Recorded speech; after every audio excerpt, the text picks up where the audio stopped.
দেখুন, বিহারে ইন্ডিয়া জোট হারতে চলেছে। বিহারে আবার ক্ষমতায় ফিরবে এনডিএ। ভয় আতঙ্ক থেকে এরা আজকে ভোট বয়কটের কথা বলছে। ভোট বয়কট কারা করে? কারা অস্ত্র নিয়ে বলে যে আমরা ভোট করতে দেব না? তো তাদের সঙ্গে যদি সহমত হয়, সেই মতাদর্শকে যদি মেনে নেয়, নতুন করে বলার তো কিছু নেই। আর পশ্চিমবঙ্গে এরপরে হবে, এটা তৃণমূল কংগ্রেস বুঝতে পেরে। আর বিহারের যে সংখ্যা, সেই সংখ্যাকে আমার মনে হয় পশ্চিমবঙ্গ ছাপিয়ে যাবে।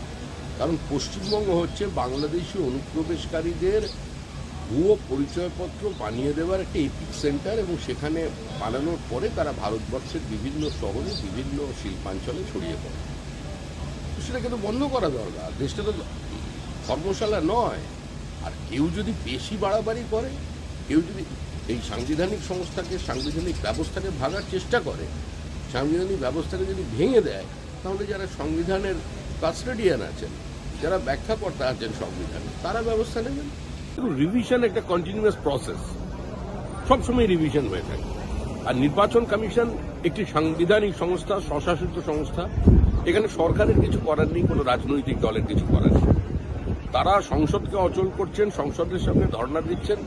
এটা অত্যন্ত দুর্বল চিত্রনাট্য। সুপ্রিম কোর্টে যান না, সেখানকার দরজা খোলা। 2024কে তারা রাখতে বলছেন। তাহলে কি 2024টাই যদি ভিত্তি হয়, তাহলে কি এরকম কেউ দাবি করেছে যে 2021 সালে যে ভোটার লিস্ট রয়েছে, তাহলে মমতা ব্যানার্জি পদত্যাগ করুক? সেটা হয় নাকি কোনো সময়? 2021-2024-এর বিষয় নয়। মূল লক্ষ্য হল ভোটার লিস্টকে ত্রুটিমুক্ত করা, মৃত মানুষের নাম ভোটার লিস্ট থেকে বাদ দেওয়া। এই যে বিধাননগরে নির্বাচন হল, আমার জীবনের কত বড় দুঃখের দিন বলুন তো। আমার মা বাবা চলে গেছে কোভিডে 18 দিনের ব্যবধানে। আমি যখন ভোট দিয়ে বিকেলে বাড়ি ফিরলাম পার্টি অফিস থেকে, তখন জানতে পারলাম 3:30টার সময় আমার বাবা মা এসেছিলেন সল্টলেকের এপিজে স্কুলে ভোট দিতে। তারা ভোট দিয়ে চলে গেলেন। ওই সময় যদি ভোটটা দিতাম, দেখা হতো। এগুলো কি কেউ চায়?